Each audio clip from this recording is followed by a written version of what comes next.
أهلا وسهلا بكم مشاهدينا في هذا اللقاء الخاص من مقر الأمم المتحدة في جنيف مع السيد جوليان أغنيس، وهو المنسق الأممي لشؤون المساعدات الإنسانية في اليمن. سنتحدث مع السيد أغنيس حول الوضع الإنساني في اليمن ولا سيما في شمال اليمن والصعوبات التي تحول دون وصول المساعدات الغذائية إلى هذا الجزء من هذه البلاد. أهلا وسهلا بك سيد أغنيس.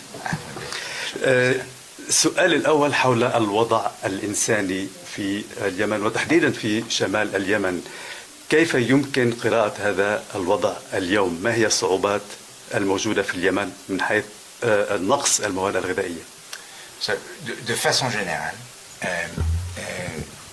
on voit une aggravation très importante de la situation humanitaire, les besoins humanitaires au Yémen. L'année dernière, 2025, on avait 19,5 millions de personnes en besoin.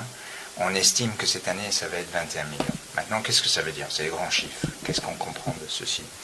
Quels sont les défis? Bon, premièrement, la sécurité alimentaire, l'insécurité alimentaire dont vous avez déjà parlé. On voit une aggravation de ceci.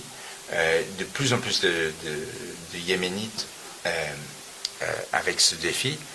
Dans le nord, mais aussi dans les parties contrôlées par le gouvernement. Il y a le défi de l'accès à la santé et surtout la malnutrition. Pendant 10 ans, les Nations Unies, nous avons pu soutenir un système de santé, mais je crains que dans cette année-là, qui viennent, nous serons plus en mesure de voir ça. Et cette combination, augmentation de l'insécurité alimentaire, difficulté dans le secteur santé, va avoir le résultat d'une augmentation très importante de malnutrition et des impacts sur la morbidité et mortalité. عندما نتحدث عن الوضع الغذائي، هل يعني خطر المجاعة موجود أو خطر سوء التغذية موجود ولا سيما في الشمال ولا سيما في صعدة التي تعاني بشكل خاص؟ Bon, l'insécurité alimentaire, à travers les études que nous avons faites avec le programme le PAM et le FAO, montre que ce défi est dans plusieurs parties du pays, inclus dans les parties du gouvernement sous le contrôle du gouvernement du Yémen. Les zones qui sont les plus touchées sont le Tihama, c'est-à-dire les côtes de la mer Rouge, de la frontière saoudienne, jusque Bab el-Mandeb.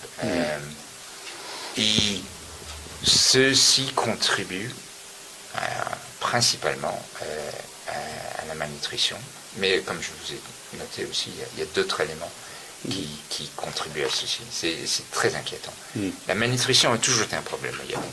Moi, ça fait... la première fois que j'étais au Yémen, c'était en 2013. J'étais là en 2013 à 2017. Et ma focalisation à l'époque, c'était que la malnutrition. Donc, et c'est particulièrement grave et inquiétant.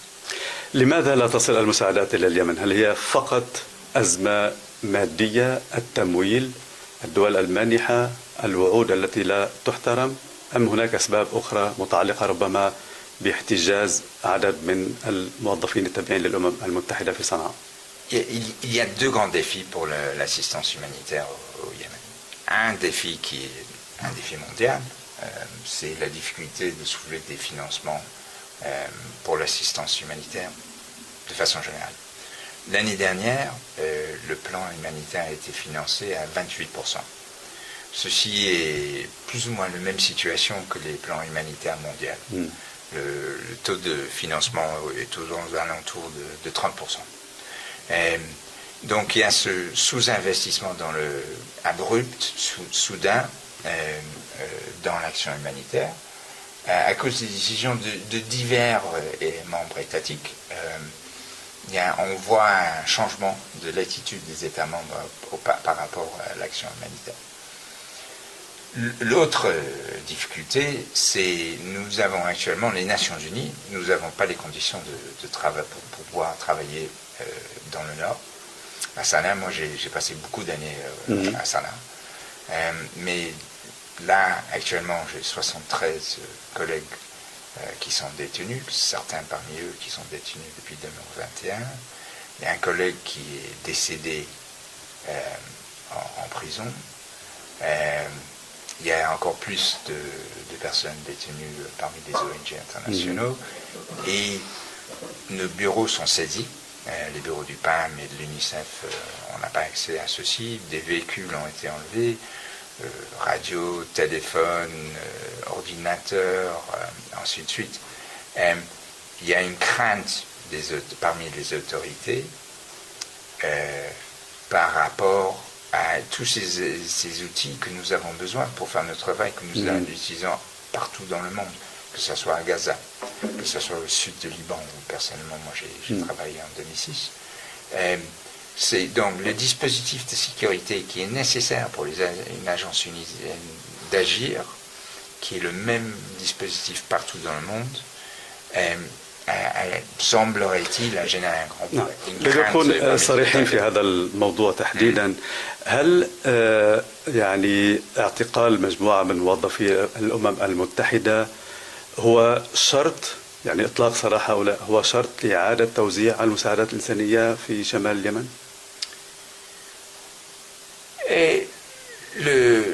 Ce qui est nécessaire pour nous, c'est d'avoir des conditions de sécurité, le minimum de conditions de sécurité pour travailler.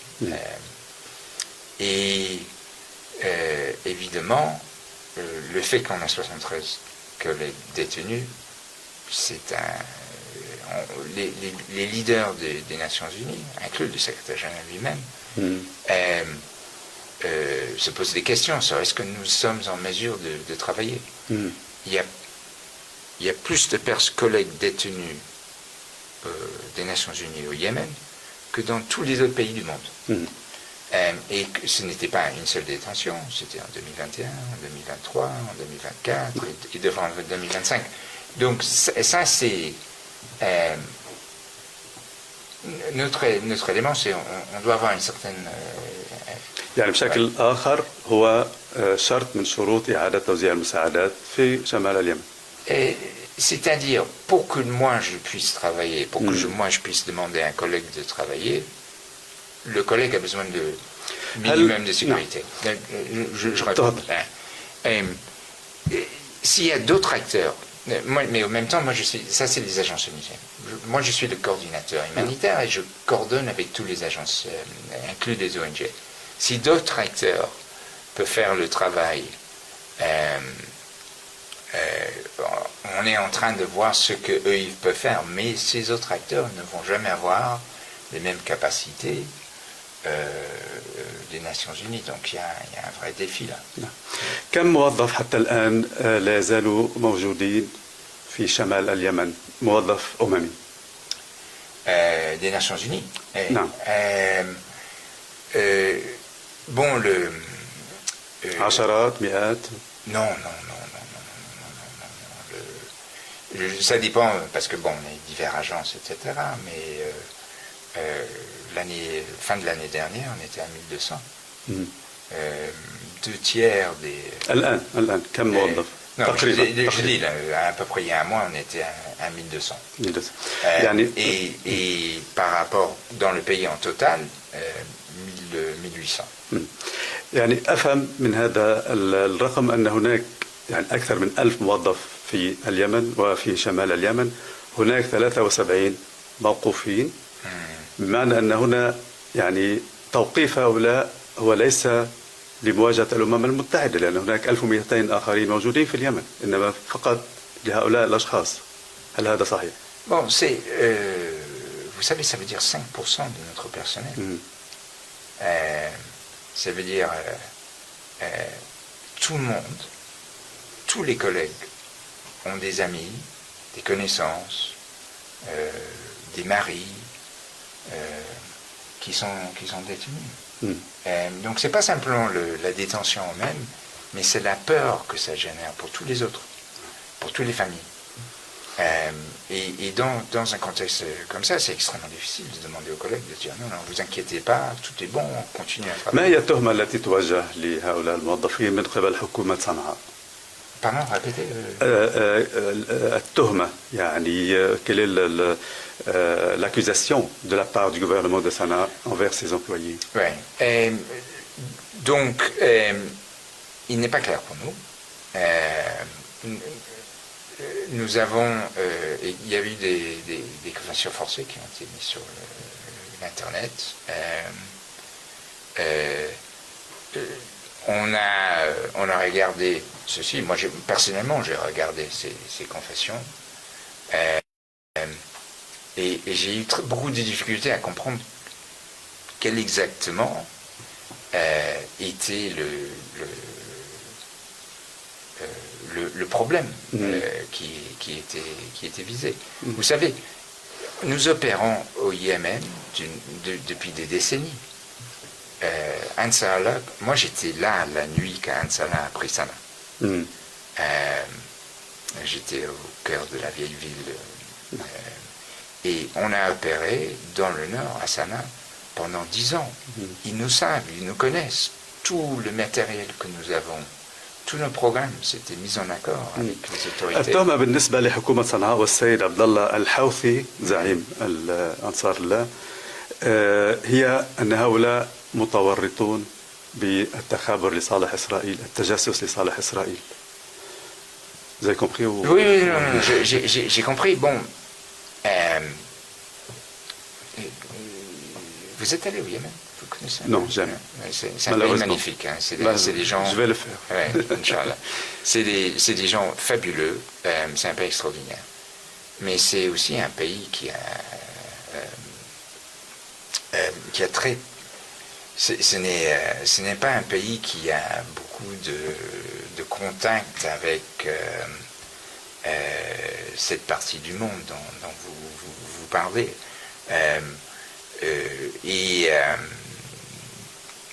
Certainement, moi je trouve ça, du point de vue personnel, très difficile d'imaginer. Certainement, c'est contre toute règle la déontologie des Nations Unies. On a des règles très claires sur ça. Et si jamais il y a une infraction des instructions des Nations Unies, nous sommes tout à fait prêts d'avoir une discussion et d'examiner ça et de le regarder. D'ailleurs, dans le passé, c'est ce que j'ai fait avec les autorités. نعم، ولكن يعني حكومة صنعاء تطالب بأن يكون هناك نقاش حول هذا الموضوع مع الأمم المتحدة، وتطالب بأن يكون هناك لجنة لدراسة هذا الملف ودراسته بموازاة ذلك استمرار المساعدات الإنسانية. لماذا لا تقدمون على هذا المسار؟ Bon, vous savez, moi ça fait... moi je suis revenu à Sanaa il y a 2 ans. Et à l'époque, on avait 4 collègues détenus. Et donc j'ai engagé avec des discussions avec les autorités à Sanaa. Et après ça, il y en avait 12 plus en 2024. Et je pensais qu'on avait un certain progrès, qu'on avait entendu une façon, mais après ça, en janvier 2025, il y avait encore plus de collègues qui ont été détenus. Et encore plus de collègues qui ont été détenus en juillet de 2025, et encore même ces derniers jours-là. Et c'est des quoi? C'est des collègues, c'est des chauffeurs, c'est des collègues qui font du travail qui est essentiel, une base de notre travail. Donc c'est... dans cette situation d'insécurité, moi je ne peux pas demander aux collègues de travailler. C'est pas comme si il y a une grande note de clarté de quel est le problème. أتحدث عن التهمة الموجهة من قبل حكومة صنعاء بأن هؤلاء جواسيس لصالح إسرائيل. وأنت تعلم أن هذه المناطق في العالم بسبب العداء مع إسرائيل يخافون من وجود جواسيس لإسرائيل، إن كان في اليمن أو لبنان أو إيران أو غير ذلك. على هذا الأساس هل قمتم بأي تحقيق ربما بوجود هذه التهم، تحقيق داخلي إذا كان هؤلاء بالفعل جواسيس لإسرائيل أم لا؟ Le premièrement, c'est si jamais il y a une question auprès des Nations Unies, comme quoi il y a des inquiétudes qu'un certain comportement par un collègue n'est pas conforme avec le statut de fonctionnaire international, La façon que nous traitons ceci, dans tous les pays du monde, c'est que l'autorité vient engager avec les Nations Unies, le responsable de l'organisation, ou éventuellement moi-même, pour dire, voilà, on a ce problème-là, on estime, avec ces évidences, que ceci est le défi. Ce n'est pas du tout ce qui s'est passé au Yémen. Ce qui s'est passé, c'est un matin... هل قمتم بتحقيق داخلي بهذه التهم؟ Est-ce que vous avez fait une enquête interne à propos de ces accusations? Premièrement, moi, j'ai rien d'écrit venant de l'autorité qui dit voici l'accusation. Cette personne, cette action. Donc, comment voulez-vous que je fasse une investigation? Si vous regardez d'autres situations où les Nations Unies ont eu des plaintes par rapport du comportement des Nations Unies, voilà, il y a une transmission d'informations de l'autorité qui dit voilà, ceci est arrivé, merci de regarder ça. Donc, nous, on a... سيد أغنس، هذا الاتهام جاء من قبل أعلى سلطة في شمال اليمن، هي السيد الحوثي، تحدث عن ذلك بصراحة. فهنا السؤال، يعني أنتم لديكم علم بهذه الاتهامات، لماذا لم تشكل لجنة أو تجري تحقيقات؟ وهنا أذكر بأنه في غزة إسرائيل اتهمت الأونروا بوجود عناصر من حماس. الأمم المتحدة أوقفت مباشرة عمل هؤلاء وأجرت تحقيق برئاسة كاترين كولونا لأشهر طويلة قبل أن تخرج بالنتائج. لماذا لم تقم الأمم المتحدة بهذا الشيء في اليمن؟ Bon, donc, je ne peux pas faire une comparaison avec Gaza parce que je ne connais pas les détails, mais c'est ma compréhension. Il y avait des accusations qui ont été partagées. Et je peux parler plus généralement de mon expérience personnelle en tant que fonctionnaire humanitaire. Moi, j'ai travaillé dans le sud de Liban en 2006. J'étais à Sour, à Beit Jbel,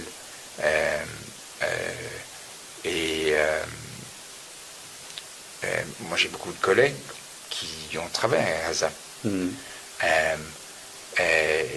Et on comprend que nous travaillons avec des organisations qui ont des inquiétudes pour leur sécurité. Mais moi, j'ai jamais eu de problème en travaillant dans le sud de Liban. Et les organisations des Nations Unies, nous n'avons pas eu de problème. Et c'est la même chose à Gaza. Avec Hamas, on a pu arriver à une façon de travailler avec eux. Je ne sais pas pourquoi les autorités de Sanaa n'arrivent une façon extrêmement difficile. ربما لم أوضح السؤال بالعربية، أريد أن أسأل مرة ثانية. في إسرائيل كان هناك اتهامات للأونروا بأنهم حماس.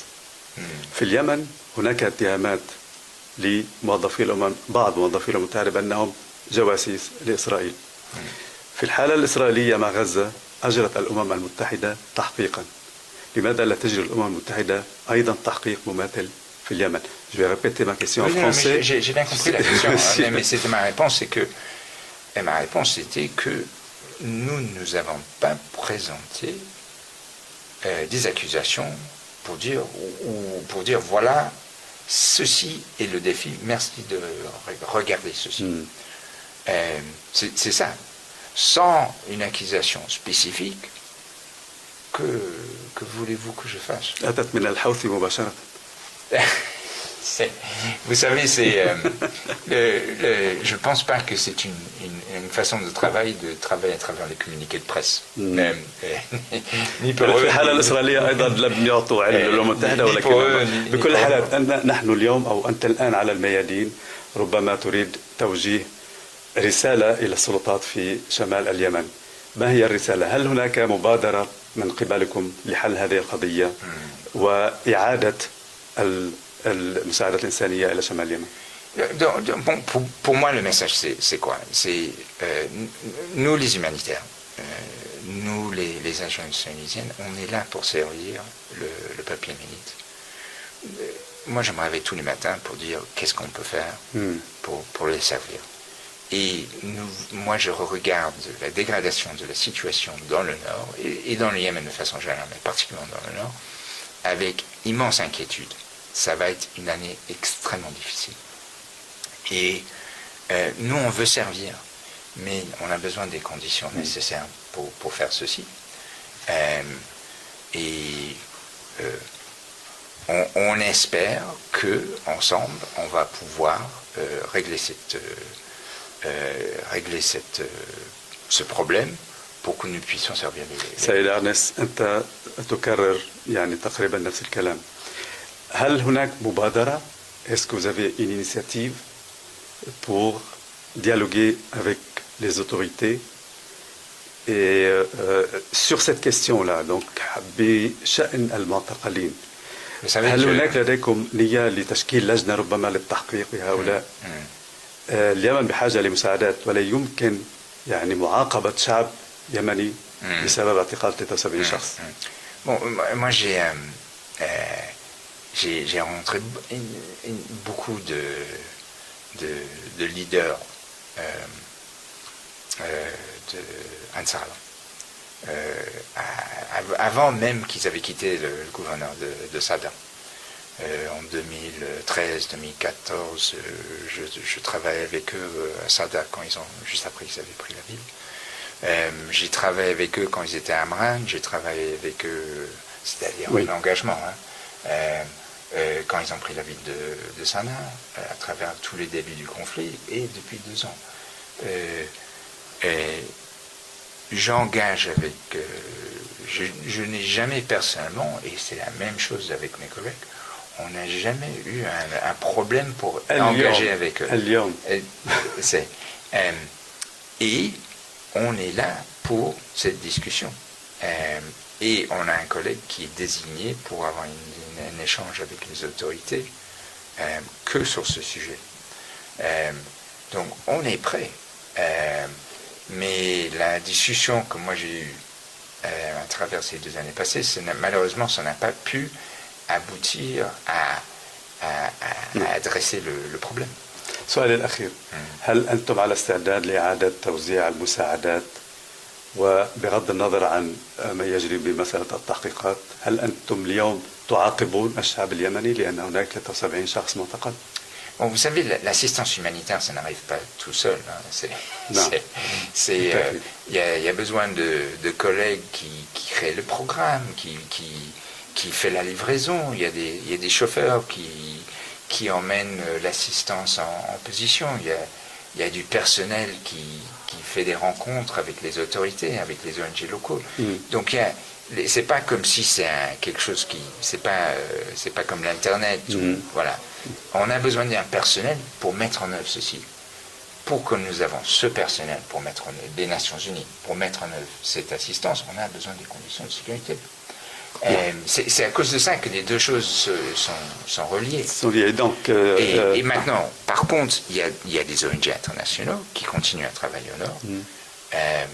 Et je fais un plaidoyer pour la communauté internationale de les soutenir. باختصار شديد، إعادة المساعدات الإنسانية مرتبطة بالإفراج عن الأشخاص 73. Vous pouvez répéter en français peut-être. Les aides humanitaires arriveront de nouveau une fois les employés sont relâchés. Non, peut-être je me suis mal exprimé, pour mieux comprendre. Moi, je suis responsable pour l'assistance humanitaire, coordonner l'assistance humanitaire, que ce soit à travers les ONG ou que ce soit à travers les agences tunisiennes. Donc, nous regardons qui peut agir actuellement dans les conditions. Parce qu'évidemment, moi je ne veux pas voir un enfant du Yémen mourir. Donc, vu que actuellement, aujourd'hui, nous n'avons pas les conditions pour les agences tunisiennes de travailler à Sanaa, à notre grand regret, il y a quand même d'autres acteurs qui travaillent. Et donc, ce que j'essaye de faire, c'est d'assurer que ces autres acteurs ont plus d'outils pour augmenter la réponse. Mais ma crainte, évidemment, c'est que ces acteurs ne vont pas avoir nécessairement toutes les capacités des Nations Unies. Donc, c'est notre espoir de trouver une façon d'agir. Voilà, c'est ça. Espérons que tout va se résoudre bientôt et vous allez de nouveau distribuer les aides humanitaires parce que le peuple yéménite il a vraiment besoin. Merci beaucoup monsieur جوليان. Merci beaucoup. شكرا جزيلا مشاهدينا الكرام لمتابعة هذا اللقاء مع السيد جوليان أغنيس وهو منسق الأمم المتحدة للشؤون الإنسانية في اليمن.